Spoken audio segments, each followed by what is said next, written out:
na média de 10 anos, a renda era R$ 1.300, R$ 1.500. Para 13 pessoas, R$ 100 por mês. Para 13 pessoas. Aí em 1970, que foi um ano de seca, na minha casa ninguém comeu nada que você conhece.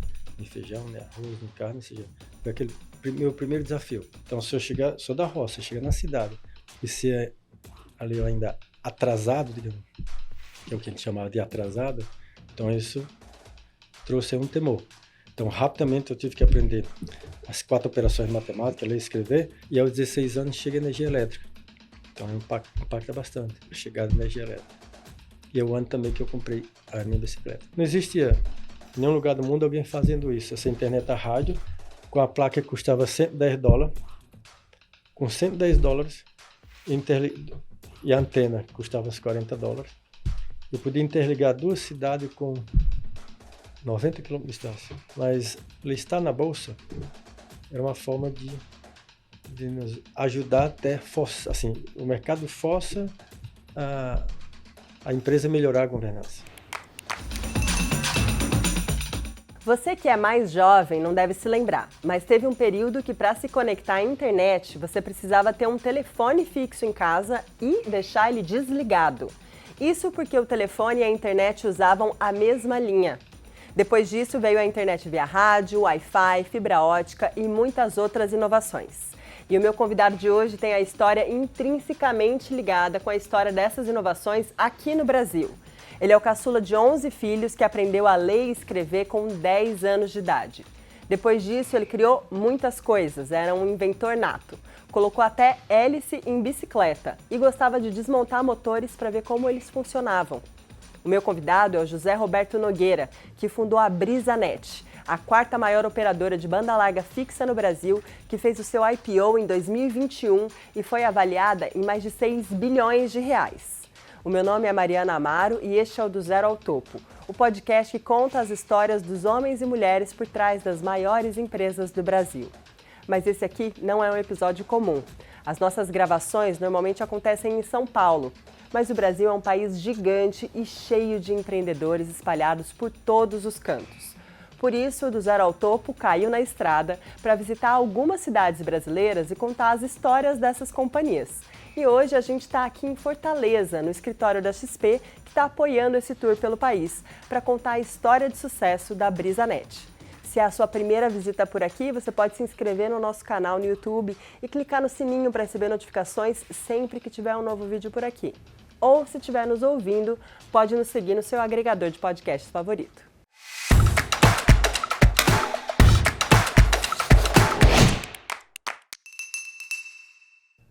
Muito obrigada, doutor, por estar aqui hoje. Estou te chamando de doutor, mas eu acho que eu já sou íntima, né? Mesmo. É, Zé Roberto. Então, Zé Roberto, eu queria ouvir de você um pouco da sua história, né? Como que foi essa infância na roça, como você já falou em algumas entrevistas, né? Com essa família super numerosa. Mária, a infância na roça, na década de 60, 70, era algo assim, muito desafiador, muito difícil. Eu sou de 1965, então, nesse momento de 1965, eu estava a 2 quilômetros onde é a BrisaNet hoje. 2 anos seguintes, fui para uma região 10 quilômetros de onde está a BrisaNet hoje, um local de difícil acesso. Meu pai resolveu ir para um local onde, para chegar nessa serra, no topo dessa serra, não tinha estrada. Você tinha que subir ali pelo caminho da água, aqui chamado riacho, pelo caminho da água. Então, até chegar a essa casa. E a dificuldade era grande, era aquela casa feita sem nenhum quilo de cimento, só piso de chão mesmo, só porta fabricada ali localmente, com madeira local. E os 11 irmãos, tudo naquele lugar, que não tinha água. Um deles era destinado a passar o dia para buscar água muito longe. O dia todo para buscar água. Cada um tinha o seu dia de buscar água. Não, um é destinado a buscar água. O outro é destinado para uma atividade de roça. Então, a família era toda voltada para a roça. Só que era uma roça que não dava suporte à vida básica. Tanto que no ano de 1970, seja, que foi o ano que a gente saiu desse local e veio de novo para um local a 1,5 km de onde é a Brisnet, onde eu estou até hoje. Então, nesse local, nós chegamos em 1970, porque nesse local anterior, a 10 km de onde é a Brisnet, nesse período eu não conhecia ninguém, a não ser os irmãos. Não tinha ninguém ia naquele local, não tinha visita. Então, eram só os irmãos mesmo naquele local. E no Nordeste tem um problema cíclico. A cada 10 anos, você tem 2 anos de seca severa, 2, 3 de produção razoável e uns 3, 4 de produção plena. Mas a família, na década de 60, 70, até 80, até os anos 80, que dependia exclusivamente da agricultura de roça, a renda era em torno de R$2.000 por ano. Só que essa renda de R$2.000 por ano, a cada 10 anos, você tinha 2 que não produzia nada e 3, 4 produzia metade. Então, resumindo, a renda era equivalente, na média de 10 anos, a renda era R$1.300, R$1.500. Para 13 pessoas, R$100 por mês para 13 pessoas. Então, aí em 1970, que foi um ano de seca, na minha casa ninguém comeu nada que você conhece. Nem feijão, nem arroz, nem carne, ou seja, foi aquele meu primeiro desafio. A minha primeira seca. Que nos anos de hoje, uma seca no Nordeste, o jovem nem sabe que foi seca. Mudou tudo. A vida é totalmente diferente. E aí, então, segue, após 1970, quem mora na zona rural, então o garoto de 7, 8 anos já tem atividade.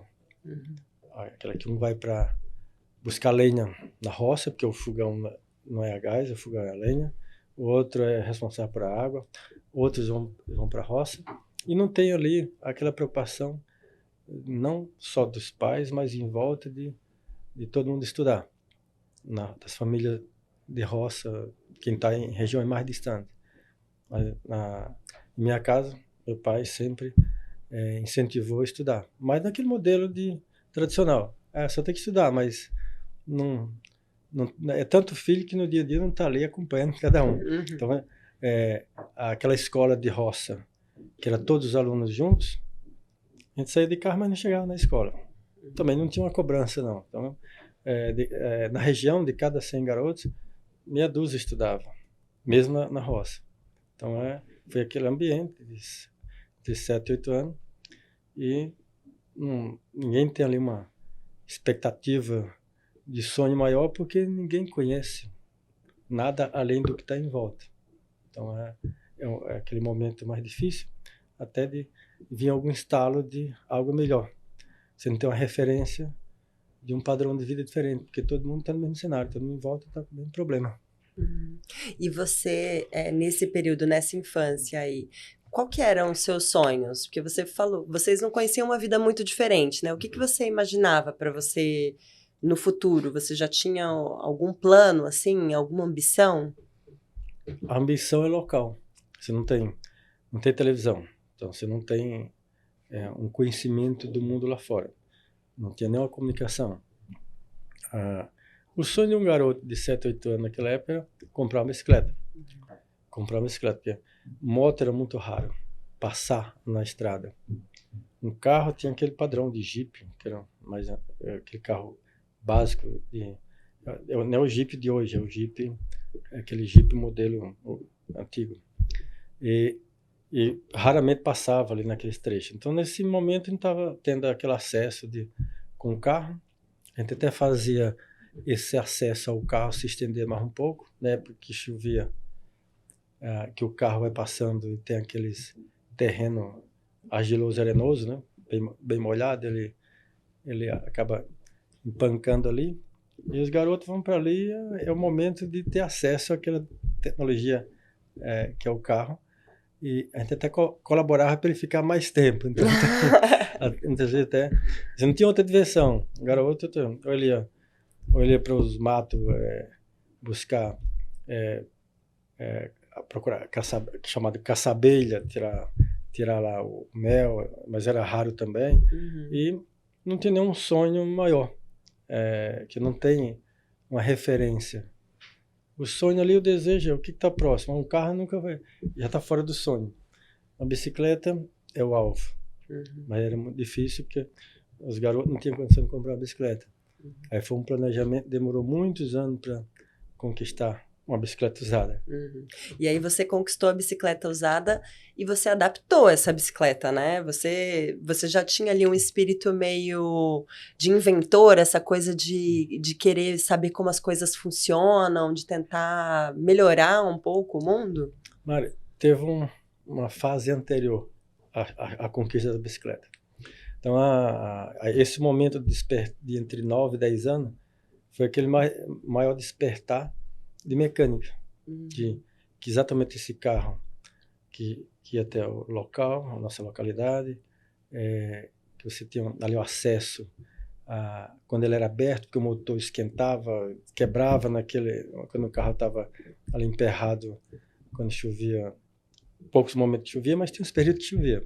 Então tem o primeiro desejo ali entre 9 e 10 anos, a curiosidade maior foi na área de mecânica, exatamente por ver esses objetos. É tanto que quando um estava parado e o dono não estava, às vezes estava visitando ali um parente, então pedia para outro garoto ficar lá em cima, mexendo nas alavancas, no freio, na embreagem, por baixo estava seguindo ali até onde aqueles movimentos paravam. Né? Então esse foi um momento entre 10 e 11 anos, esse despertar de mecânica. E eu só fui estudar na cidade, que é São Miguel, Rio Grande do Norte, aos 12 anos. Porque entre 10 e 11, nessa escola de roça, meu pai falou que no próximo ano eu ia estudar na cidade. Então aquelas idas e não chegadas na escola, aí ele trouxe um despertar, porque eu ia estudar na cidade e tinha que chegar lá com conhecimento melhor. Que os meninos de roça, quando chegavam na cidade, eles não eram bem-vindos, né? Então era meio excluído, menino de roça e menino de cidade. Então se eu sou da roça, chegar na cidade e ser ali eu ainda atrasado, digamos, que é o que a gente chamava de atrasado, então isso trouxe um temor. Então rapidamente eu tive que aprender as 4 operações matemáticas, ler e escrever. E parou de desviar ali do caminho da escola. Rapidamente, ali nos 11 anos eu tive que acelerar. E aí, aos 12 anos eu fui estudar o 2º ano primário, em São Miguel, Rio Grande do Norte. E a pé todo dia atravessar a fronteira. Saiu do Ceará até Rio Grande do Norte. São Miguel é a cidade mais próxima do que Pereiro. Que de onde eu moro ainda hoje, para Pereira é 18 quilômetros. Para São Miguel é 6. Então é mais fácil ir para São Miguel, Rio Grande do Norte. Todo dia atravessar a fronteira. E você ia andando? Sim. Na época não existia. Não tinha ônibus escolar? Não existia nenhum carro nos parentes, nenhum parente tinha carro. Na comunidade rural ninguém tinha carro. E não existia ônibus escolar. Então você ia a pé. E esse ir a pé ajudou muito. Ir a pé. Quando você vai a pé, todo dia, e passa uma bicicleta, você tem um desejo de comprar aquela bicicleta. Mas também ele está longe ali do possível. E aí, como eu gostava de mecânica, começo a imaginar como construir alguma geringonça que possibilite não ir a pé. Então começou a se despertar de mecânica. Só na imaginação eu ia construindo ali, de forma virtual, aquela máquina simples. Mas nunca construí essa máquina simples. E aos 13 anos, aí teve uma mudança grande, que exatamente aos 13 anos, foi o despertar maior, que é quando eu chego da roça e encontro em minha casa um homem chamado Pedro do Rádio, que era o técnico de rádio da região, instalando aquele equipamento. Então aquilo despertou que um objeto falando sem nenhum movimento. Eu já tinha aquela curiosidade na área mecânica, mesmo com pouco acesso a equipamento. O acesso era um Jeep, uma bicicleta que passava, não máquinas avançadas. Então o rádio trouxe uma curiosidade maior, que é algo que fala sem se movimentar. Que você já tem aí uma certa habilidade para mecânica, primeiro você vai ver por que ele não tem nada se mexendo. Então trouxe uma curiosidade maior. Bom, a partir daí começou esse despertar de buscar entender como as coisas funcionam, como qualquer coisa funciona. Tudo, aquela curiosidade de como é que funciona o carro, por que ele roda, por que o motor funciona. Então, aí começa a avançar. Mas eu não consigo ainda acesso a estudar eletrônica. E tudo isso no ambiente, sem energia. Então, aos 15 anos, é que eu comecei a estudar eletrônica. Mas não... É uma EAD por volume, por livro, né? Não não tinha internet, não tinha outro acesso.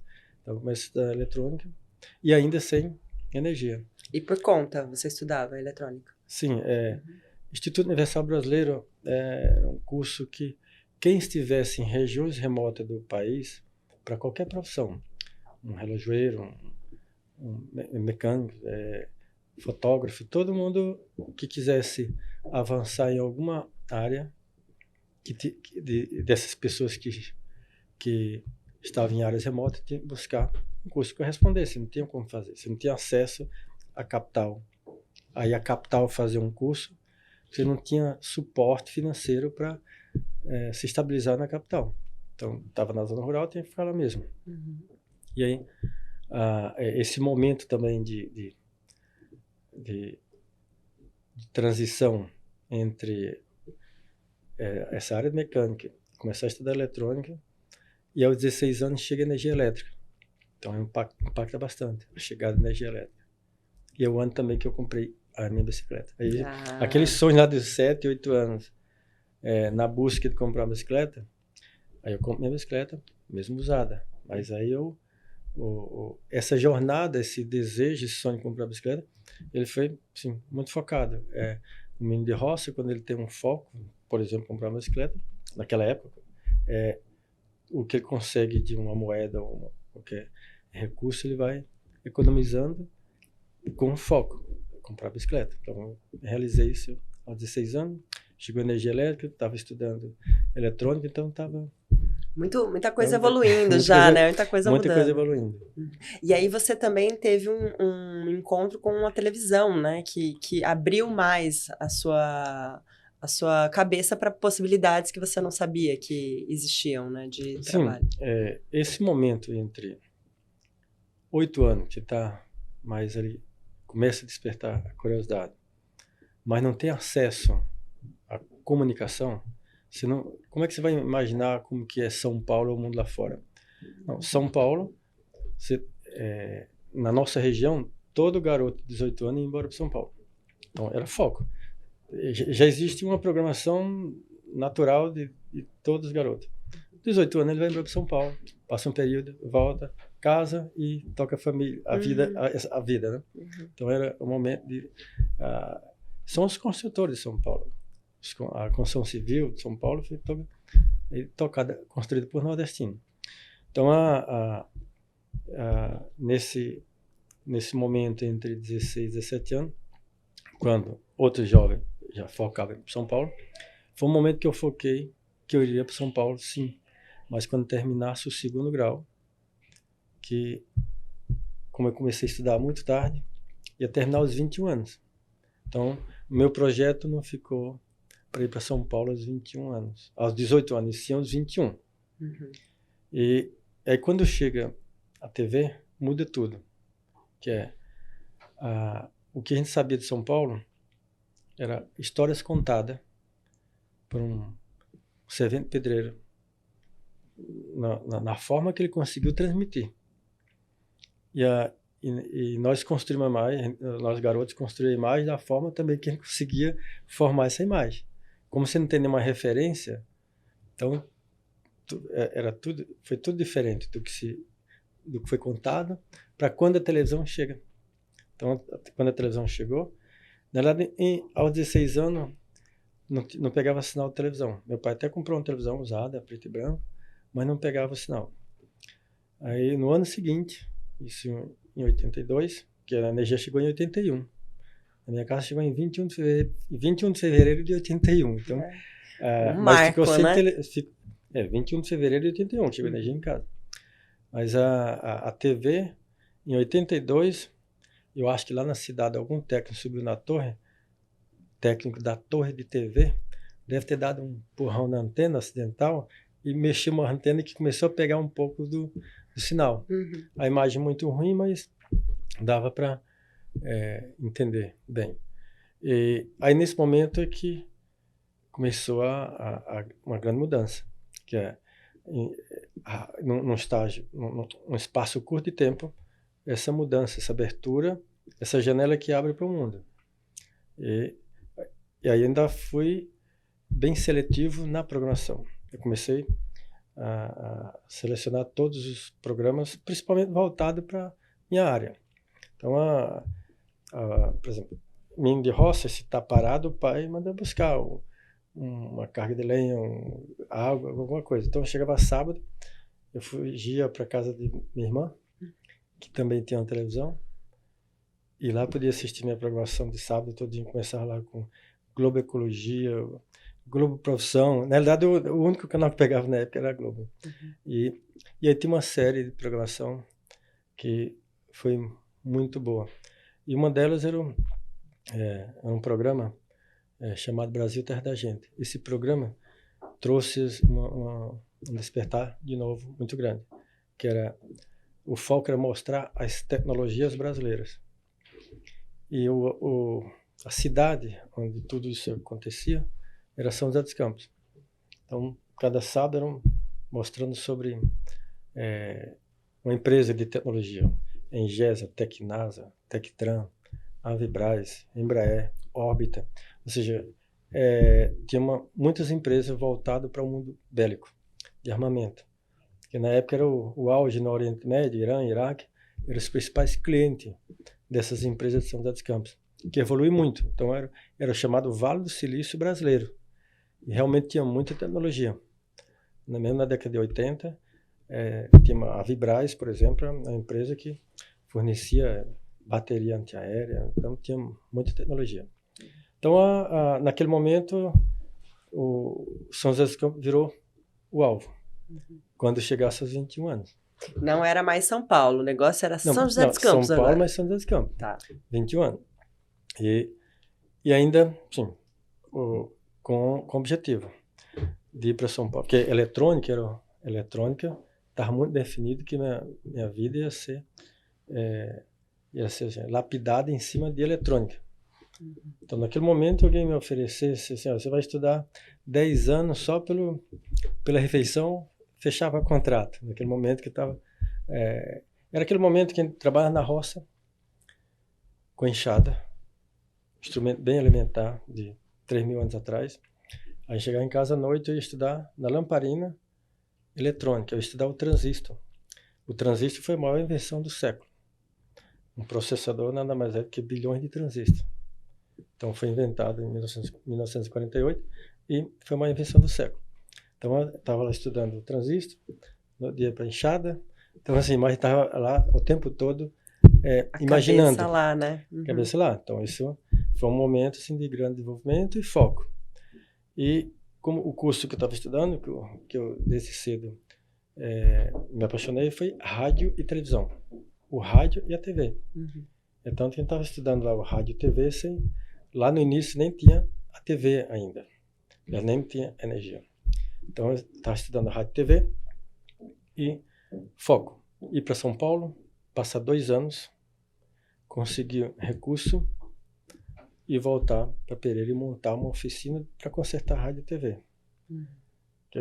Durante esse período que eu estudava, eu não consegui comprar nem um simples multímetro, que é um equipamento para medir tensão, amperagem e resistência, as 3 grandezas elétricas. Então, eu não consegui comprar nem um multímetro, nem analógico. Assim. Ficava só no desejo, estudando. Você aprendia só na teoria mesmo, não conseguia Não mexer? Conseguia. O maior desejo de quem está estudando eletrônica é construir algo. Mas assim, não tinha condição de comprar componentes, nem acesso, estava no meio do nada. Né? Onde comprar onde? Onde é que vende? Não tinha internet, não tinha como pesquisar. Então, estou cercado de pessoas que, se eu for perguntar, não vai conseguir ajudar. Ninguém consegue ajudar quando alguém, naquela época de 60, 70, no meio do nada, querendo evoluir, e ao lado ninguém pode ajudar. Então, você vai só estudando, na teoria, e não na prática. E, Mas aí- você criou, né? Você mesmo criou. Você colocou uma hélice na sua bicicleta, né? Aquela bicicleta que você conseguiu comprar. Então você desenvolvia as suas próprias peças, de certa forma. sim, esse estágio aí foi os 2 anos depois da televisão. Então, quando chega a televisão, aí tem um outro que marcou também, que é um programa que eu assisti, chamado Cosmos, apresentado pelo Carl Sagan, que é conhecido como o cientista que mais transmitiu ciência para leigo. Ou seja, quem era muito curioso na área de tecnologia, principalmente astronomia, ao assistir se apaixonava e trazia uma linguagem muito fácil, mesmo com a dificuldade daquela época dos efeitos visual, né? Hoje é muito mais fácil transmitir do que naquela época. Mas foi o documentário mais assistido no planeta Terra e quem mais incentivou ciência. Hoje a maioria das pessoas na área de ciência que tem seus 50, 60 anos, muitos, acho que a maioria houve o estalo nesse período lá do início dos anos 80 que saiu esse documentário. E então estava tudo traçado lá, 17, 18 anos, estava tudo objetivo bem definido. 21 anos ia para São Paulo. Mas continuava na minha bicicleta. Continuava na bicicleta, mas já estava bem, porque até os 16 eu ia a pé, mas com aquele desejo de comprar bicicleta, houve esse avanço de acelerar essa habilidade mecânica, que você ficava pensando em construir algo para não ir a pé. Então isso foi muito bom. Aí chega a televisão e quando o ano de 86, eu estava faltando um ano para ir para São Paulo, é que eu consegui acesso a recurso alimentar, uma chapa de aço para fabricar uma hélice, um motor velho que o senhor tinha lá, aqueles motores de fazer farinha de mandioca, que estava encostado há mais de 10 anos, mas eu consertava aqueles motores de picadeira, instalações elétricas residencial, então eu já fazia tudo isso sem cobrar, só para praticar. E aí eu consertei esse motor, adaptei na bicicleta, fiz a transmissão do motor para a hélice, não para as rodas. Não tinha transmissão do motor para as rodas, e sim do motor para a hélice que eu construí. Ela ficava bem assim na altura da minha cabeça, o eixo, mas as pás ficavam bem mais altas. Era um risco grande, porque se eu caísse, eu triturava tudo. Então andava sem precisar de pedalar, só com a tração da hélice. Motor, tração na hélice, e não precisava pedalar. Então foi um feito grande em função dos recursos que eu tinha em mãos. E tanto se você olhar na internet, não tem, ainda não tem, não foi superada. A bicicleta com hélice ainda ninguém fez.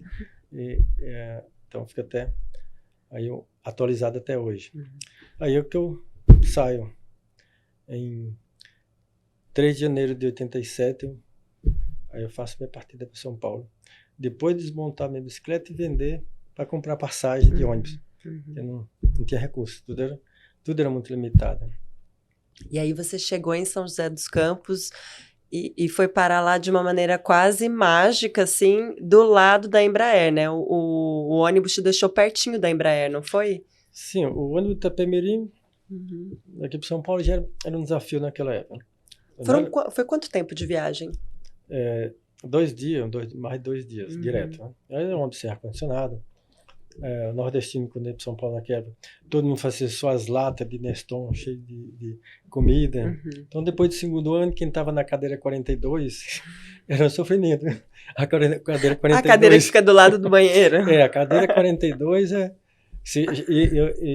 como eu comprei já as passagens atrasadas, se fosse comprar passagem atrasada, ia cair na cadeira 42. Então, já era um desafio grande. E você foi na cadeira 42? Sim, a cadeira 42 é aquela que... o sofrimento, hein? Depois do 2º dia, o desafio era grande.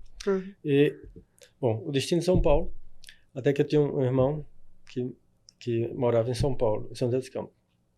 ele estava em São Paulo e no último ano ele foi morar em São José dos Campos. Que nordestino,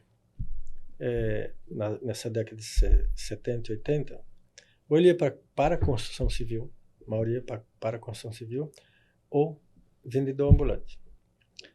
Cearense ia vender roupa de cama, paraibano ia vender rede, pernambucano ia vender alumínio, panelas. Você estava na rua, então o primeiro ano foi vender roupa na rua.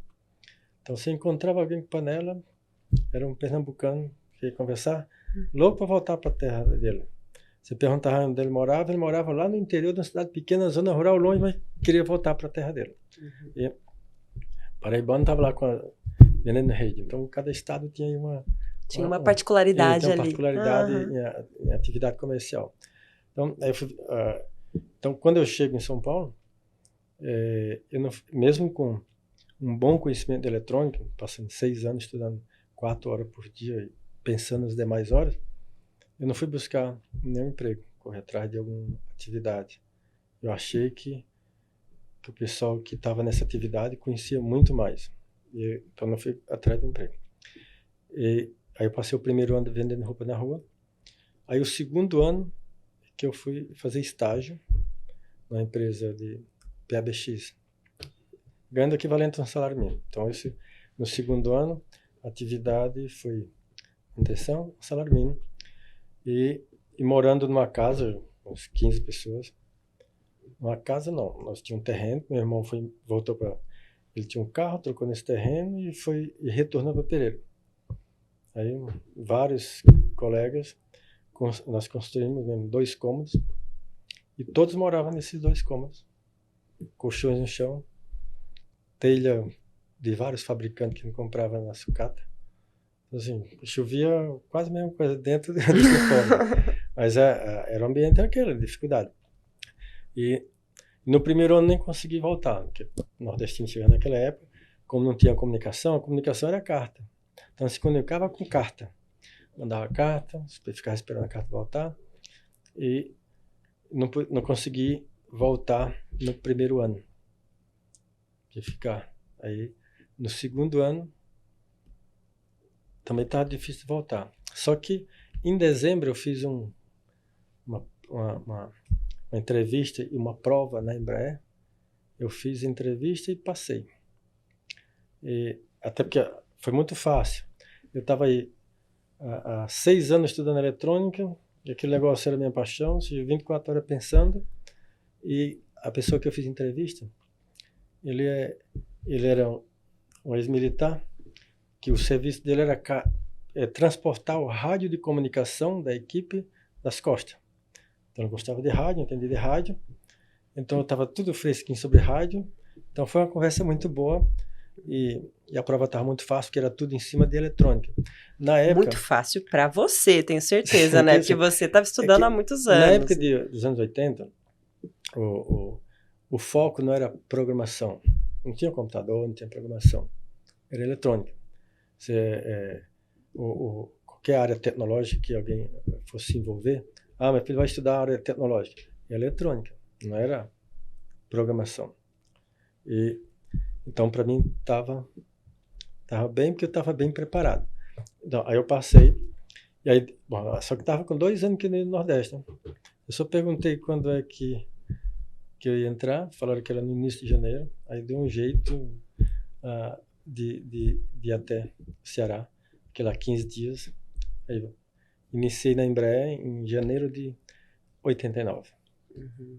E você foi na cadeira 42 de novo ou conseguiu um lugar um pouco melhor dessa vez? Assim, dessa vez, como eu tinha só 15 dias, eu busquei ajuda nos parentes, vou comprar uma passagem de avião. Legal. Na verdade, eu fui de ônibus, programei para ir de ônibus e voltar de avião, porque encaixava aí o período.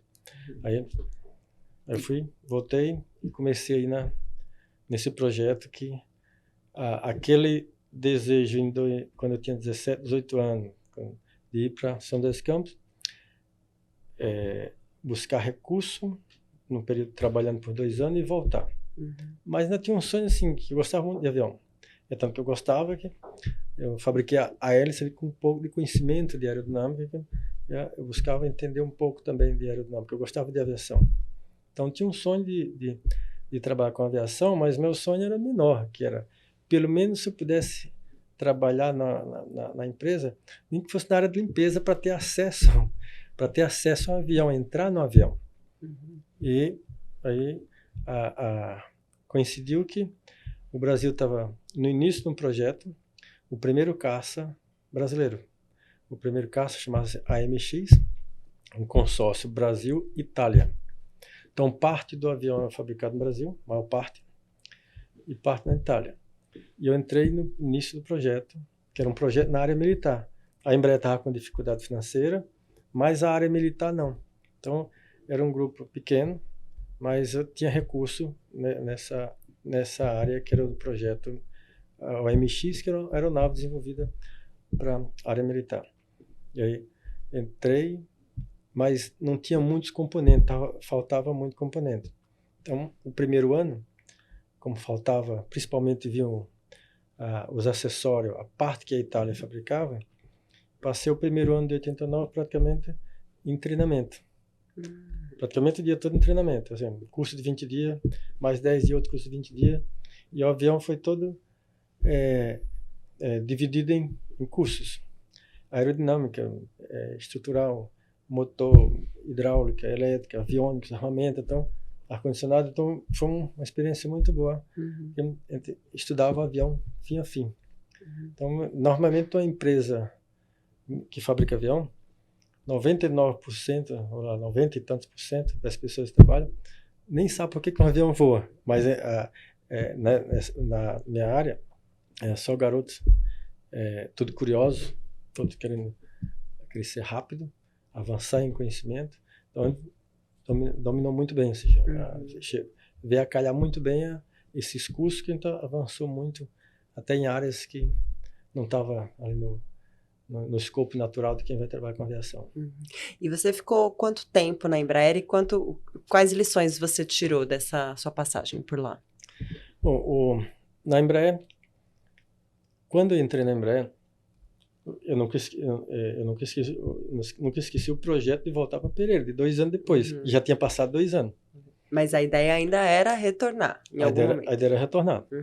Bom, aí eu comecei, logo que eu entrei na Embraer e comecei a estudar muito sobre aviação, aí comecei até a fazer o curso piloto. Fiz o curso teórico e comecei a fazer o curso prático. Quando eu comecei a fazer o curso prático, comecei a gastar todo o salário com o curso prático. E aí eu fiz uma reavaliada, que eu quero voltar para Pereira, mas como piloto, não dá para voltar para Pereira. Mas tinha um caminho mais curto que naquela época, região de Serra Pelada, no garimpo, ganhava dinheiro muito rápido. Era um trampolim mais rápido. Quem soubesse fazer manutenção em pequenas aeronaves, isso dava muito dinheiro. Porque muitas aeronaves ficavam paradas por questão de trem de pouso, hidráulica. Então, na época, além de estar fazendo o curso, eu tirei todas as carteirinhas de certificação de mecânica, de motor, de pequenas aeronaves. Que aí o foco era chegar no garimpo como piloto e como mecânico. Aí já o pacote completo. Pacote completo. Isso aí, eu acelero mais o recurso para voltar para Pereira. Bom, então eu comecei a fazer o curso piloto, com a ideia de 1 ano, passar na Embraer 1 ano, 2 anos, passar pelo garimpo e voltar para Pereira. Mas enquanto eu estava fazendo já essa economia, que eu parei de fazer o curso piloto, enquanto eu estava fazendo a economia, eu resolvi comprar todos os instrumentos que eu a vida toda sonhava e não comprei. Não conseguiu comprar. Osciloscópio, multímetro, perímetro, todos os equipamentos. Eu comprei e quando eu chego na sessão, meus colegas tudo é da área também de eletrônica. Vendi tudo. Comprei de novo, vendi tudo. Depois comprei um computador, estava no início do computador, PC, computador pessoal. Chamava PCXT, que é o processador 8088, depois saiu 286, 386, 486, 586, Pentium, e está chegando ao que se conhece hoje, a geração dos computadores. Então, quando eu comprei o computador, aí tinha um colega que comprou o computador. Comprou o seu computador. Isso. Aí em resumo, eu estava trabalhando na Embraer e de vez em quando o telefone tocava.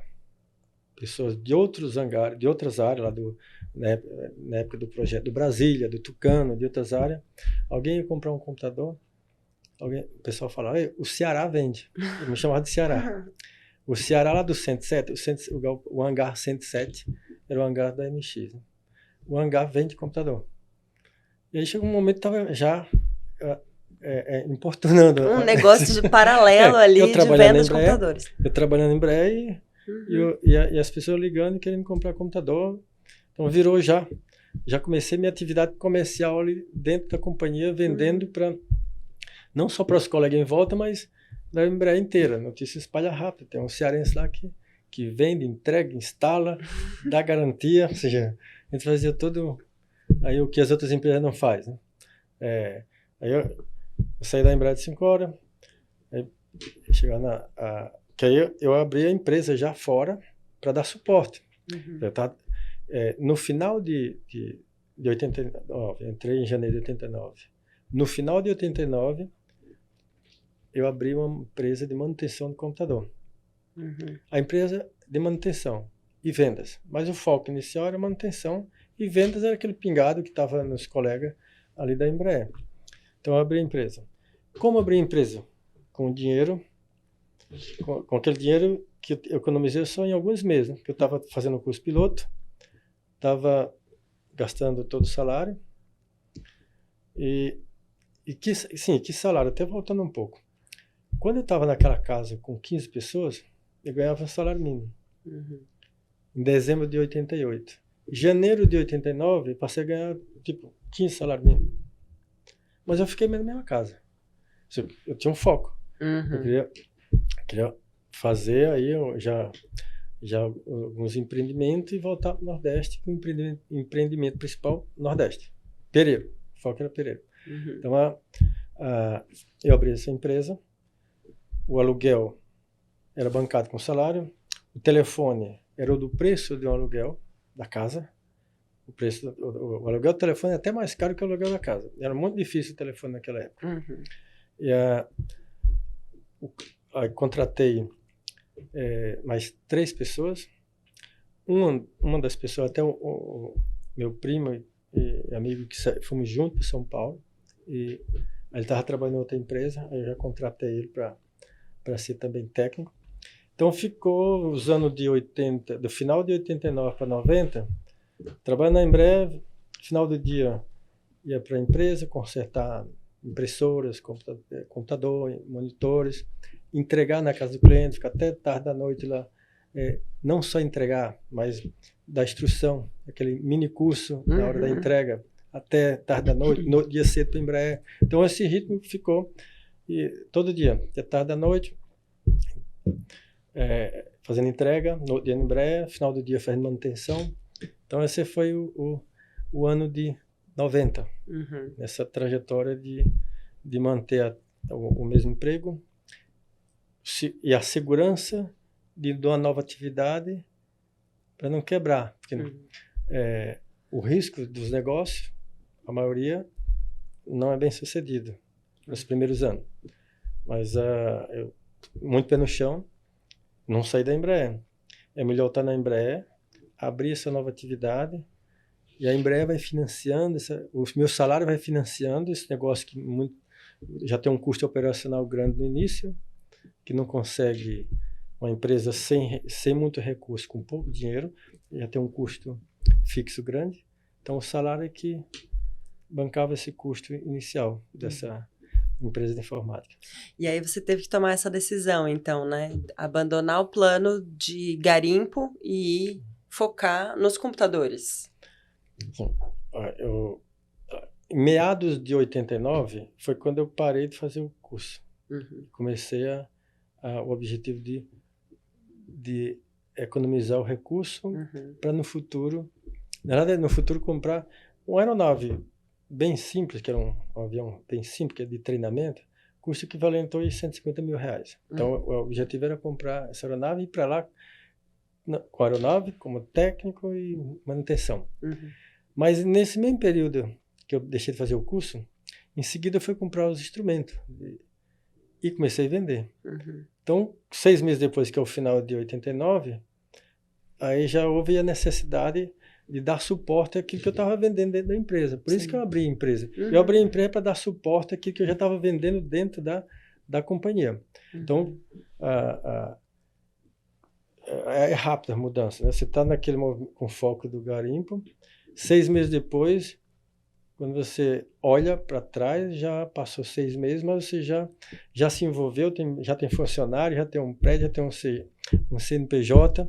Então, assim, aí já morreu o sonho do garimpo, assim, você já está todo envolvido com a nova atividade. Foi uma transição rápida. Em 6 meses, para deixar o foco de seguir a área de aviação como manutenção só por um tempo, para acelerar o processo de retorno, a abertura da empresa foi, assim, 6 meses. Então, aí eu abro a empresa e, sim, em seguida, em 90, já no ano seguinte, no fundo do quintal, eu construí lá uma edícula, né, um pequeno predinho, e começo a fabricar pequenas máquinas.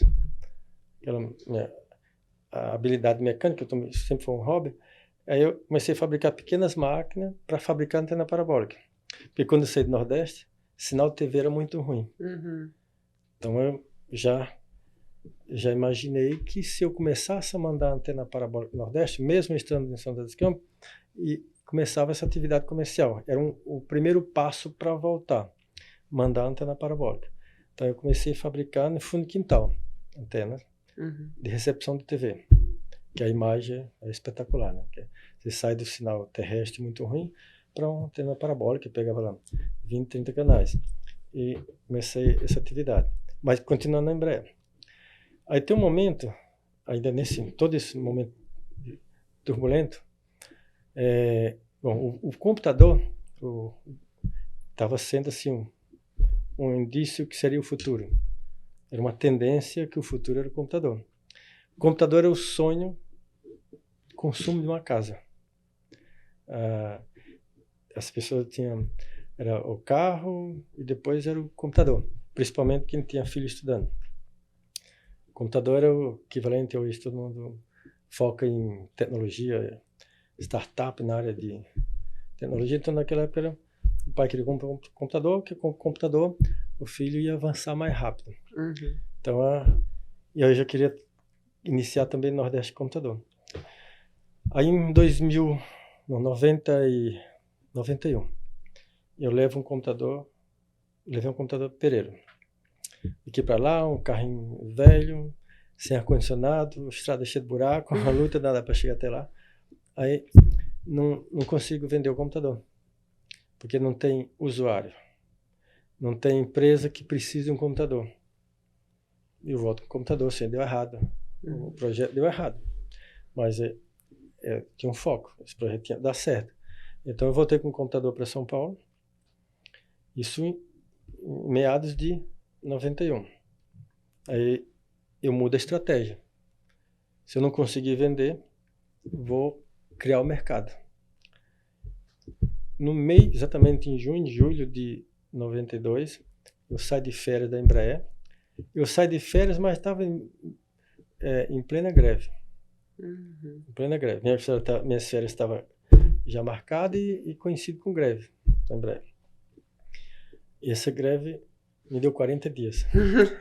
Então, em 40 dias, no Nordeste, eu cheguei lá em meados de 92, com 30 computadores, as apostilas, mandei fazer todas as apostilas, de 4 cursos, e levei instrutores de São Paulo, de São José dos Campos, os instrutores, e em 40 dias, um supermercado que desocupou, mandei fazer toda a infraestrutura, tudo isso com pouco dinheiro. E montei uma escola que de 8 da manhã até 10 da noite não tinha vaga, tudo preenchido. Só que para montar essa escola, só numa cidade pequena não suportava. Então, Pau dos Ferros, no Rio Grande do Norte, fica a 40 quilômetros do Ceará e a 60 quilômetros da Paraíba. Fica no Rio Grande do Norte. Pau dos Ferros no Rio Grande do Norte. Os 3 estados são bem próximos. Então, eu visitei umas 40 prefeituras. Então eu chegava, a minha conversa com o prefeito que o computador ia chegar. Só que na cidade dele não tinha ninguém que soubesse manusear um computador. E naquela época, os prefeitos carregavam aluno naquelas picape com banco de madeira, uma lona. A minha conversa era solicitar que ele cedesse um carro, porque na cidade tinha umas pessoas querendo ir para Pau dos Ferros, onde era a escola de informática, para o prefeito ceder o carro. Porque o computador ia chegar e ele ia precisar de mão de obra. E você ia treinar essa mão de obra. Treinar. Assim eu consegui. Andei em 40 prefeituras, trabalho dia, noite, estava marcando reunião com a prefeitura, sábado, domingo. Então, veio pessoas de 40 cidades para Pau dos Ferros, no Rio Grande do Norte, uma cidade de 30 mil habitantes, e eu montei essa primeira escola de informática, que o objetivo era dar curso, preparar a mão de obra, aí em seguida estava pronto o mercado de venda de computador. E eu ainda na Embraer, com antena parabólica, e a loja de manutenção e venda de São José dos Campos. Mas tudo pequeno, de negócio paralelo, pequeno, né? Mas tudo pequeno, ainda financiado pela Embraer. Assim, a Embraer estava bancando essas 3 atividades, porque todas com pouco recurso, custo fixo elevado, então estava ali empatando. Depois de 2 anos, nem tinha mais meu salário e não tinha ativo, não tinha patrimônio nas empresas, só estava funcionando. Mas no final de 92, já estava gerando equivalente a um salário meu da Embraer. Todo o negócio, gerando equivalente a um salário. Bom, imaginei que se eu saísse da Embraer e agora fosse tocar os 3 negócios, eu dentro direto, ia avançar mais rápido. Assim fiz. Então eu saí da Embraer. Foi até difícil sair porque era uma equipe de poucos no projeto MX e você não conseguia, você pedia demissão, você não aceitava. Aí eu pedi transferência para o Tucano, lá da área do Tucano. Eu pedi transferência para o projeto do Tucano, aí do projeto do Tucano que eu cheguei lá e consegui que me dispensasse. E aí segue projeto, a loja em São José dos Campos, manutenção do computador, venda de antena para o Nordeste, de antenas parabólicas para recepção de TV, e a escola de informática. E aí segue. Mas aí vem um outro passo, né? Depois dos computadores, você quis trazer a internet também. Só que não existiam computadores, não existia rede, não existiam linhas telefônicas também para fazer a conexão aqui. Você resolveu isso com a internet via rádio. Foi assim o começo da BrisaNet? Bom, em 96, internet, nem São José dos Campos não tinha internet. Chegou já entre 96, lá para o final de 96. 95 não tinha internet de escada, que chama internet de escada, é aquela que põe um modem, que é uma plaquinha de modem dentro do computador, e ela fazia aquele barulho grande. Que todo mundo que tem mais de 30 vai conseguir ouvir agora na cabeça. O barulho, e se conectava. E naquele momento, ou você se conectava à internet, ou falava no telefone, não falava os dois simultâneos. Ou era a internet ou telefone. E, bom, eu já estava com as atividades no Nordeste. E o objetivo, eu saí de lá para buscar tecnologia. Que era voltar 2 anos depois para Pereira trazendo tecnologia. Já estava com TV, curso, antena parabólica, curso e a informática. Bom, a internet faz parte do pacote. A internet está chegando, é um negócio novo. Lá no interior nem viabilizava o pessoal ter internet, porque ele tinha que discar, fazer uma ligação de escada para um provedor em Fortaleza. Os primeiros provedores, ele contratava, por exemplo, 30 linhas telefônicas e 30 modem. Modem é um adaptador que conecta a linha telefônica ao computador. Então a pessoa liga para aquele número e cai no modem e dali se conecta à internet. Só que Pereiro e as cidades vizinhas, a quantidade de linha era muito poucas linhas telefônicas. Então, montar uma atividade de internet baseado na quantidade de linha já ia ser muito limitado. Até que o investimento que você tem que fazer para chegar em cada cidade é grande. E aí o número de usuários estava limitado às linhas telefônicas. Bom, aí eu sempre busco outro caminho. Se tem uma barreira grande, qual outra forma de romper essa barreira? Não quero desistir fácil de uma ideia que eu entendo que é o futuro, ou seja, é uma tendência e parar por causa de recurso financeiro ou recurso tecnológico. Então, como eu estava já trabalhando com antenas parabólicas, e durante essa vida toda, depois que eu estudei muita eletrônica, eu sempre busco um conhecimento daquilo que eu estou precisando.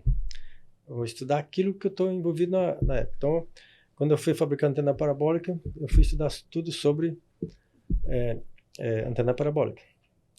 E em eletrônica você estuda tudo sobre radiofrequência também. Quando está estudando eletrônica, rádio, TV, estuda muito sobre isso.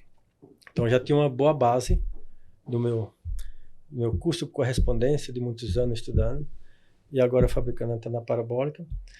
E no mercado surgiu, até um colega meu que trouxe dos Estados Unidos, uma placa parecida com o modem, daquela que usava linha telefônica, só que essa placa era Wi-Fi.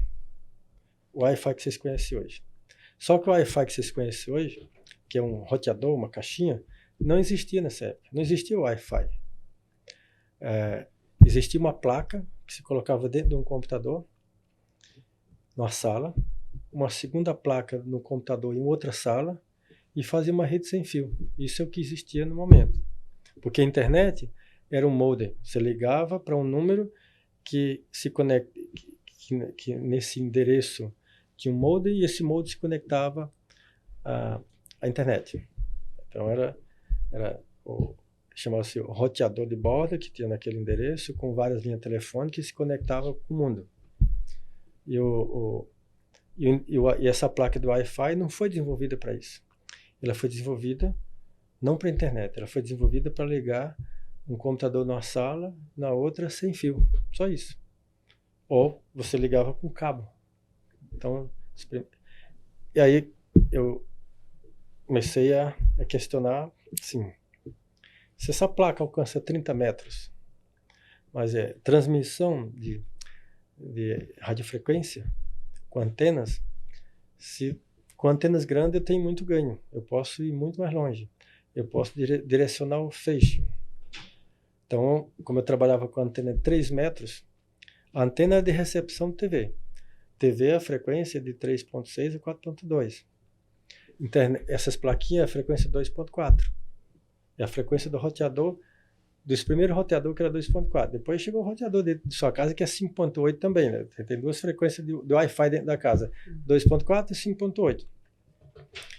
E aí eu fiz o adaptador de 2.4 para colocar no centro dessa antena grande. E liguei o cabo lá dessa plaquinha, que é para 30 metros, que vem com a antena do tamanho de uma caneta dessa, que você tem na sua mão, anteninha do tamanho dessa caneta. Aí lá em cima da torre, eu ponho uma antena de 3 metros, adaptando o dipolo lá para a frequência de 2.4, e começo a testar se esse negócio funciona 500 metros. Até porque a antena irradia como esfera, 360 graus, mas como esfera, e uma antena irradia um feixe dirigido, com poucos graus, quase como laser. Então pode ir mais longe. Aí eu comecei, no ano de 97, foi o ano do desenvolvimento, 97. Comecei a testar em São José dos Campos. Lá de um terreno baldio para um outro loteamento de residencial. Esse negócio funcionou os primeiros 500 metros. Testei 1 quilômetro, 10, 20, 30. O último teste foi da Serra da Mantiqueira, em Jambeiro, Serra do Mar, em Jambeiro, para a Serra da Mantiqueira, em Campo de Jordão. 57 quilômetros. Funcionou. Aquilo que foi desenvolvido para 30 metros de distância, que é o Wi-Fi de sua casa, eu cheguei a 57 quilômetros. Então, naquele momento que eu tinha na mão, uma forma de levar a internet já de qualquer lugar para 57 quilômetros. Ligar uma cidade a outra, pôr uma torre na cidade, uma torrezinha daquelas que simples. E nessa torre, Aí colocar um computador lá em cima da torre, encher dessas plaquinhas e ligar antenas para atender tanto a casa, com a antena, na residência, uma antena menor, com a mesma placa. Na casa ia a mesma placa, só que a casa tinha que ter um computador. Mas eu vi que o mercado de computador usado ia possibilitar chegar a computador barato. Era mais fácil ampliar com computador do que com linha telefônica. Então, na casa tinha uma placa dentro do computador. Lá na torre tinha um computador com várias placas, tanto para ligar uma cidade à outra, quanto para ligar da torre à casa. E aí, em 98, ou seja, como era pouco dinheiro, sempre estava, os negócios estavam sempre no limite, então eu disponibilizei assim, um recurso limitado. Eu investi uns $10.000, equivalente a $10.000, nesse projeto. Sem investir. Porque, em 92, eu peguei quase todo o recurso e levei aqueles 30 computadores. Então, um risco grande, pegar todo o recurso e levar.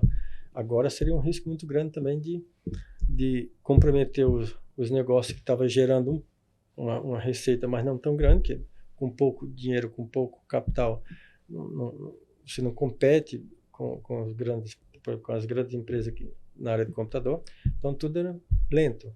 Crescer com o próprio resultado é lento. Quando a cidade é pequena e você não está estruturado para receber capital de banco, não tinha nenhuma estrutura para receber capital de banco. Então, aí foi... aí em 98, eu cheguei a 90 quilômetros. Então, em 98, aquela distância de 30 metros, cheguei a 90 quilômetros. Ninguém tinha isso no mundo. Não existia em nenhum lugar do mundo alguém fazendo isso. Essa internet a rádio, com a placa que custava $110, com $110, e a antena que custava uns $40, eu podia interligar duas cidades com 90 km de distância. No mundo das telecom, isso era dezenas de milhares de dólares. E eu estava fazendo com $150 de um lado, $150 do outro. Ou seja, um grande feito. Um recurso assim, tecnológico na mão gigante, mas o recurso financeiro era $10.000. Se tivesse R$1 milhão naquela época, você era cliente. Tinha conectado o Brasil todo. O espectador que era cliente BrisaNet. Então, era tudo cliente BrisaNet. Então, esse milhão, esses $10.000, começamos devagar. Tentei buscar captação em banco. O próprio Banco de Fomento da região nem entendeu o que era aquele negócio. Por exemplo, ele falou que não financiava uma rádio. Ele entendeu como fosse uma rádio FM AM. Não entendeu o que era internet. Não financia uma rádio. Porque a internet estava começando nas grandes cidades. No interior, na verdade, se o banco fosse avaliar sobre o futuro do negócio, ninguém apostava. Naquele momento, se eu fosse buscar uma consultoria sobre viabilidade do negócio, seria negativo, qualquer consultoria ia negativar o projeto. Mas ele foi feito de forma diferente. Ele foi feito com recurso tecnológico de baixo custo, porque foi adaptado. Que custava dezenas de milhares de dólares, fez com $150 de cada lado. Então foi esse arranjo, essa adaptação. Foi um ano, no ano de 2007, foi chamado o Ano do Desenvolvimento. Em 98 começamos a fazer as redes pelo Nordeste, mas com pouco dinheiro. Então isso foi o início da BrisaNet. E depois de um tempo vocês também tiveram uma virada de chave, né? Porque o foco da empresa era a internet via rádio, mas aí você resolveu apostar em fibra ótica, né? Isso também foi uma mudança importante para a empresa. Essa trajetória, aí tem uma trajetória grande desse início do rádio até chegar na fibra. Quando iniciamos esse projeto em Pereiro e não em Fortaleza, naquele momento, se eu montasse essa atividade em Fortaleza com $10.000, a todo momento no mercado tem empreendedores com dinheiro procurando uma nova atividade. Nordeste mais ainda, sempre tem alguém buscando uma nova atividade. E se eu iniciasse em Fortaleza, eu não tinha condição de atender a demanda, porque era um negócio assim, extraordinário. Enquanto o molde dava poucos K, a placa poderia dar 200, 300 K. O molde era 33K, umas placas mais caras que existia dava 56K. Mas não dava 56K porque normalmente a linha telefônica, conforme a distância da central do telefone e o usuário, se tivesse mais de 3 km, mesmo se colocasse a melhor placa que podia dar 56K, só dava 10, 15K. Tô falando mega não, 10, 15K bits, negócio bem pequeno. E então essa tecnologia que estava com ela na mão era assim, inúmeras vezes superior à linha telefônica. E na época a gente fazia propaganda para o cliente que com a nossa tecnologia a linha telefônica estava desocupada, né? Porque quando ele usava internet pela linha telefônica, o telefone não funcionava. Um ano depois é que surgiu a tecnologia no ADSL, que é via linha telefônica, que poderia estar na internet e ao mesmo tempo receber a linha telefônica. Foi um avanço na linha telefônica, mas o nosso superava em velocidade. Realmente o problema era falta de recurso para dar vazão. E aí eu imaginei que eu ia só despertar o mercado e ia perder. Tinha pessoas com milhões na mão. E começando por Pereira, que sempre foi foco dos projetos, e começando ainda na zona rural de Pereira, que é onde eu moro até hoje, e crescendo de forma lenta. Então, o primeiro desafio foi conectar Pereira a Limoeiro. Foi onde eu testei já o chamado backbone, o backbone do rádio. Esses backbone com 80, 90 km de distância, com tecnologia de baixo custo, e me conectei em Bratel, lá em Limoeiro, mais de 200 km, a Pereira. Que naquela época, se eu fosse montar um provedor tradicional e pedisse uma conexão, criasse um provedor com modem tradicional em Pereira e pedisse uma conexão à internet, nenhuma operadora levava. Então a tecnologia que eu estava com ela na mão é que já permitiu ir buscar lá onde as operadoras poderiam entregar, que era Limoeiro, tanto em Bratel, né, a Oi podia entregar, e trazer para Pereira. Então foi o primeiro desafio, foi vencer já essa construção do backbone. E aí começar essa atividade. Só que essa primeira cidade, a quantidade de usuário era 15, 20 usuários, a gente já ia para a cidade para frente, e aí já, né, aguardando mesmo que o mercado fosse crescendo lentamente. O objetivo era alcançar o máximo de cidade possível, mesmo com poucos clientes, porque não tinha tanto computador. Então, rapidamente, 3, 4 anos depois, a gente já estava nas 30, 40 cidades, mas com 300, 400 clientes na base. Então, só depois de 4 anos é que começou a surgir pequenos provedores no Brasil, que já apareceu soluções prontas, já uma caixa com software instalado, com toda a solução pronta, 4 anos depois. Então nós se adiantamos por 4 anos. E aí depois de 2002, 2003, segue já a corrida no Brasil de milhares de pequenos provedores construindo o Brasil. E essa construção, ela foi silenciosa. A agência reguladora não tinha a menor ideia que isso estava acontecendo. A agência reguladora de telecomunicações desconhecia esse mundo de pequenos provedores no rádio. Então chega 2010, a Brisinet adaptou essa tecnologia, mas ela foi desenvolvida para ligar 2 salas, um uso indoor, não construir uma rede metropolitana numa cidade inteira. Então, a gente chegou no problema da interferência. 4, 5 competidores com a torre no mesmo endereço, no mesmo morro. Então, estava um caos. Então, se está um caos em 2010, olhando para o futuro, não tinha. Ia colapsar. De novo, a Brisinet faz uma mudança grande. O que tem no mundo para conectar internet assim sem rádio? Qual a tendência?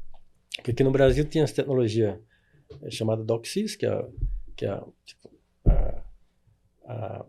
chamada TV a cabo, que se adaptou para conectar também a internet, usando tecnologia DOCSIS, e a tecnologia ADSL, que é do telefone, pela linha telefônica. E, na nossa visão, essa tecnologia não era o futuro. O que tem lá fora? Bom, Japão, China e Coreia do Sul estavam começando fibra até uma casa. Fibra até uma empresa é fácil, porque um banco, você puxa uma fibra e conecta com alto custo, com um cliente de milhares de reais por mês.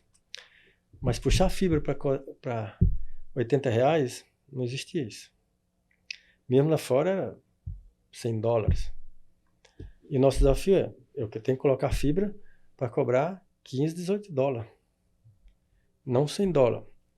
Então, qual foi o nosso desafio? Pegar a tecnologia mais moderna do mundo, na China, Coreia e Japão, que era fibra até a casa, e instalar no sertão, com densidade de usuário baixa, ticket médio baixo, e as cidades pequenas longe uma das outras. Para isso acontecer, a gente tem que dominar tudo em casa. Tem que ter uma eficiência operacional muito grande, domínio sobre a tecnologia. Então a Brisnet todo o tempo, desde 98, tudo que ela estava fazendo é com domínio total. Até nada extrapolando os limites da tecnologia. Até, ou seja, tecnologia que foi desenvolvida para um fim, a gente usando ela para assim, 100 vezes mais do que foi projetado. Ou seja, extrapolando os limites da tecnologia. E naquele momento, o setor de telecom aqui no Brasil estimava que a fibra, essa tecnologia cara, só ia chegar numa casa em 2025. Isso aqui é digital, ainda assistia assim, a fibra vai chegar em 2025. Só que, isso lá em 2012, eu assisti alguns comentários que a fibra ia chegar em 2025. E a Brisnet já instalando, começamos em 2010 e 2011, Pau dos Ferros é aquela cidade, projeto piloto da Escola de Informática, foi a primeira cidade também no Brasil a ter uma rede de fibra ótica. A construir fibra para atender R$15, R$18. Quando a gente fala rede FTTH, fibra até a casa, é um atendimento em massa, atendimento de fibra em massa. Atendimento em fibra para levar até um banco sempre foi viável, porque o cliente paga milhares de dólares, mas não $15, $18. Então nós fizemos algo que ninguém tinha feito no mundo. Entregar fibra com $15, $18. E deu certo. Deu certo e montamos, e já nós que desenhamos a topologia da rede, ou seja, a arquitetura da rede, que continua até hoje. O mercado, 5 anos depois, em 2015, 2016, a Brisnet fazendo a todo vapor fibra, e o mercado, cada um operador fazia uma topologia diferente, ainda tentando acertar. Nós acertamos da primeira vez. A topologia de fibra que nós escolhemos, a melhor topologia, ou seja, o melhor desenho da primeira vez. Que a gente sempre usou o conceito de quem é pequeno não pode errar. Não tem o direito de errar em número grande. Né? Tem que cometer pequenos erros, senão é fatal. E aí construiu em 2011. 2017 a Paulista ainda não tinha fibra, não tinha viabilidade na 16, 17, e a Brisnet construiu em fibra no sertão, a última tecnologia do mundo no meio do nada. Então isso foi um feito muito grande.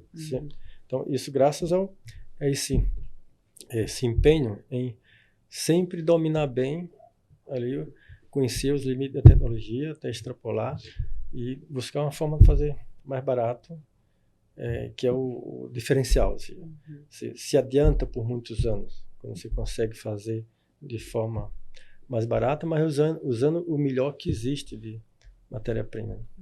E em 2021, então, acelerando um pouco aqui no tempo, vocês fizeram um IPO, né? A empresa foi avaliada em mais de R$6 bilhões. Como que foi esse processo e como que esse dinheiro também foi usado e está sendo usado?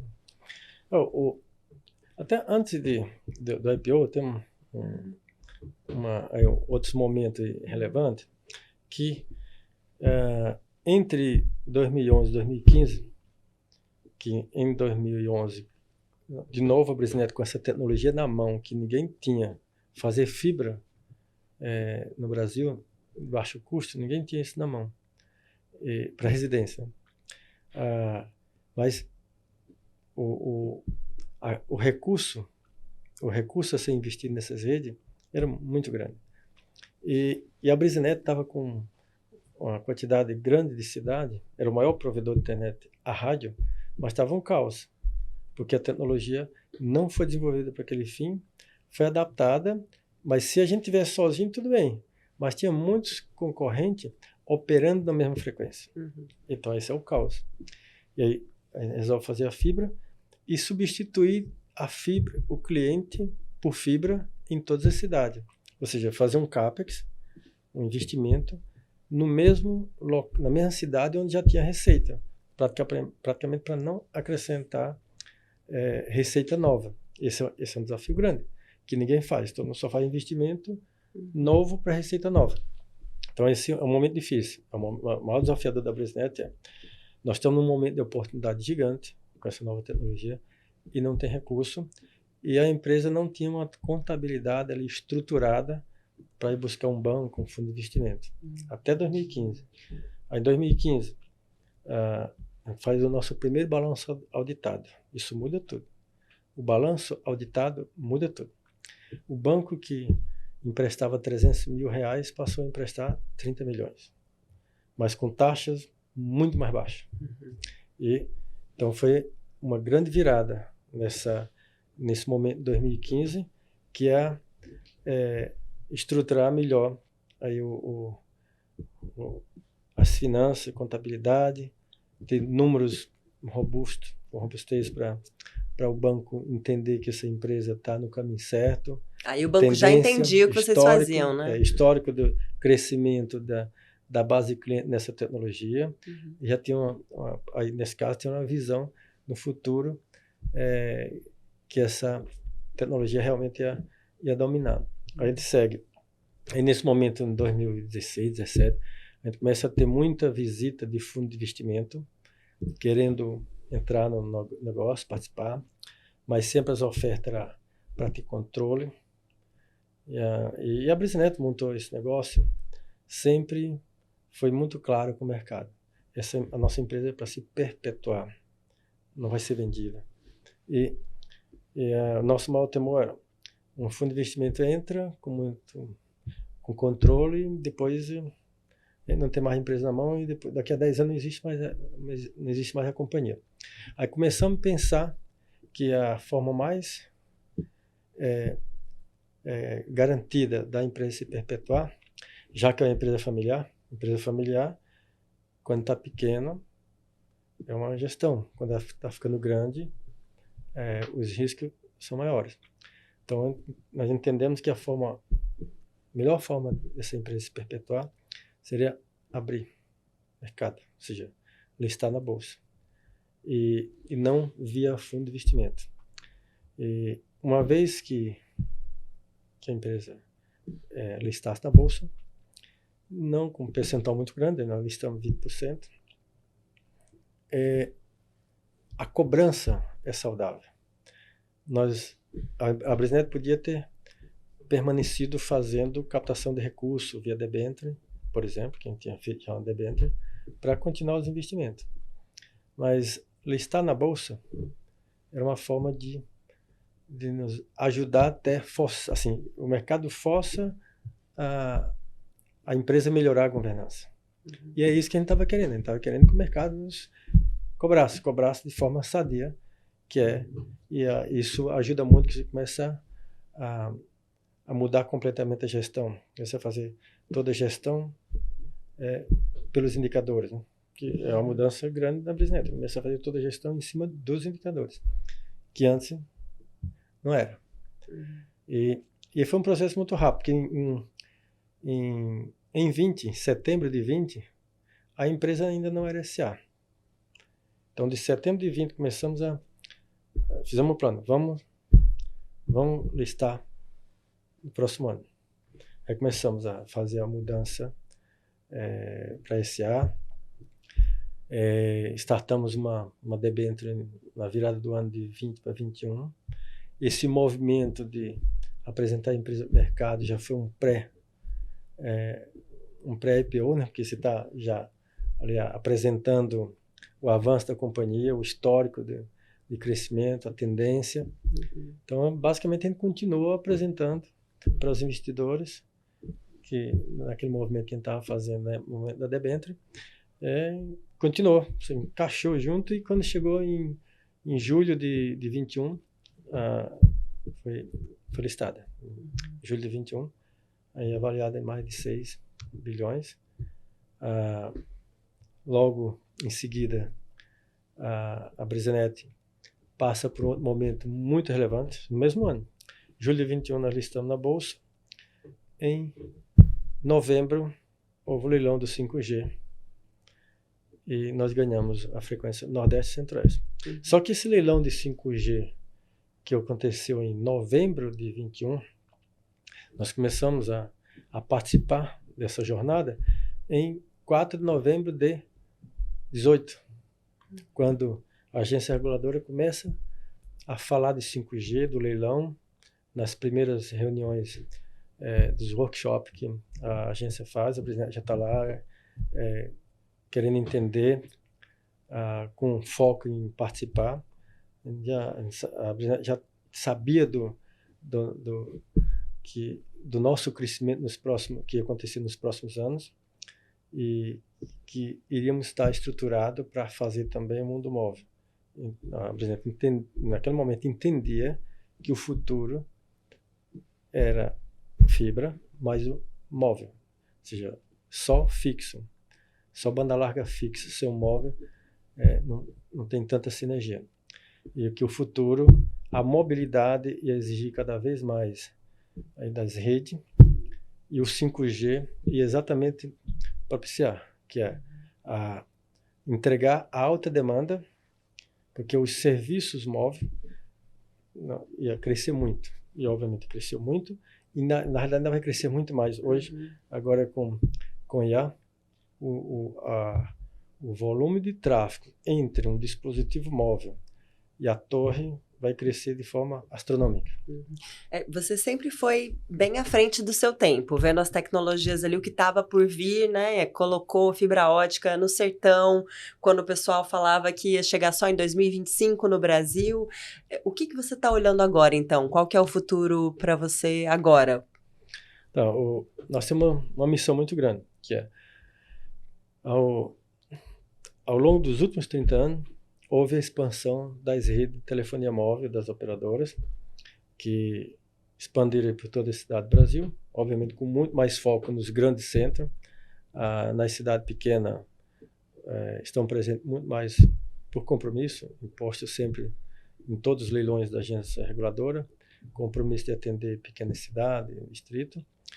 E a Brisanet entra agora no mundo móvel em um prazo de 1 ano e meio, já chega num estágio maduro de construção de rede. Então nós avançamos muito rápido. Em pouco tempo nós desmobilizamos quase 3.000 homens voltados para expansão de FTTH, de rede de fibra, trazer para o mundo móvel. Ou seja, a Brisanet construiu no último ano e meio uma nova companhia, o mundo móvel, coincidindo com o 5G. E com o mesmo grupo, e mantendo a operação da banda larga fixa a todo vapor, mantendo aí os indicadores. Ou seja, a criação dessa nova rede 5G é um CAPEX muito elevado, custo operacional, que você tem um custo pré-operacional, que é o preparo para o crescimento futuro. Então você tem um custo maior. Então, toda essa construção do mundo móvel não comprometeu o mundo da banda larga fixa, os resultados. Inclusive, melhoramos aí no último ano. Então, agora é seguir a construção do mundo móvel, paralelo à banda larga fixa. Os dois mundos vai estar coexistindo, a banda larga fixa, o mundo móvel, mas o mundo móvel tem possibilidade de avançar também em cidades que a Brisanet não tem banda larga fixa, fibra, por exemplo.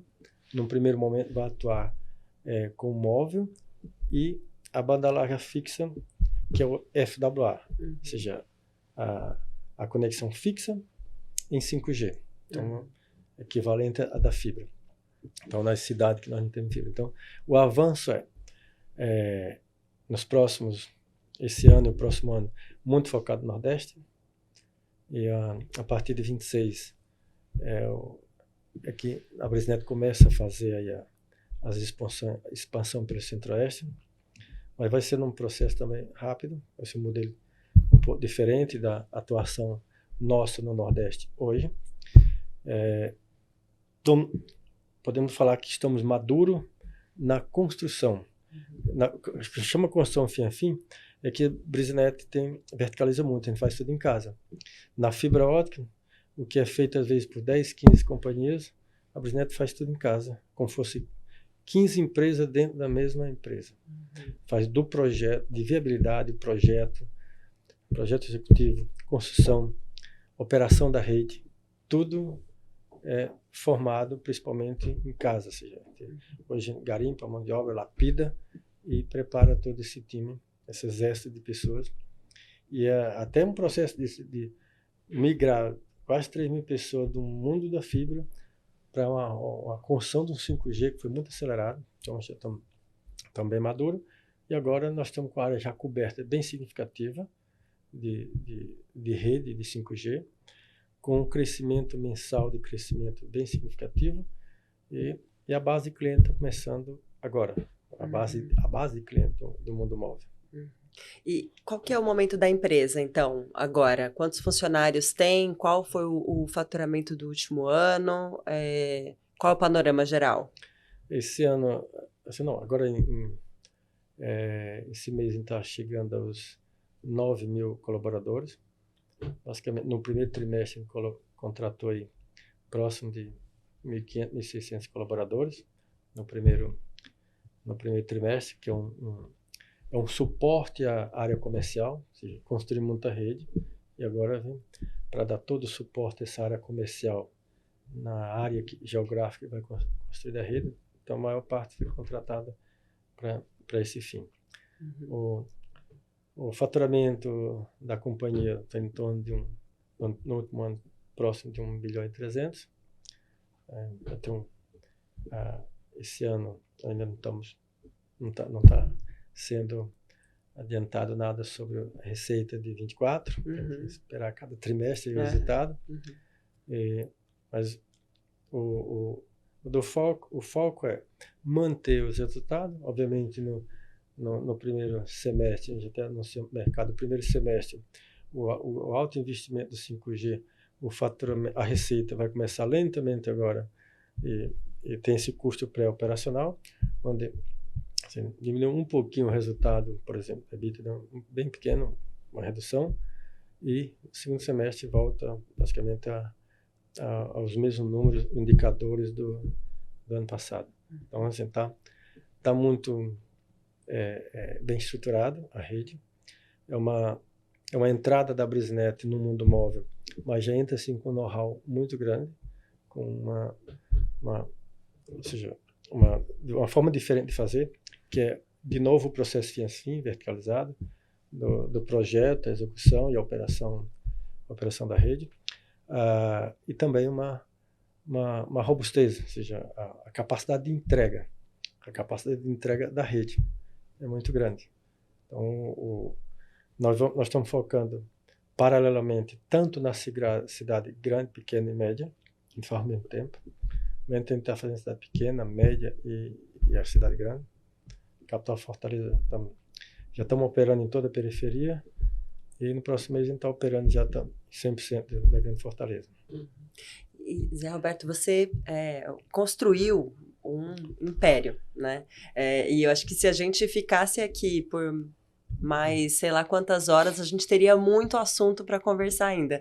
Mas eu queria, já encaminhando aqui para o fim também, eu queria saber se tem algum conselho que você recebeu, que tenha mudado a sua vida, ou algum conselho que você daria para quem está começando hoje, para algum menino que está aí curioso, né? Pensando em começar algum negócio, ou querendo saber como que as coisas funcionam. Qual conselho você daria?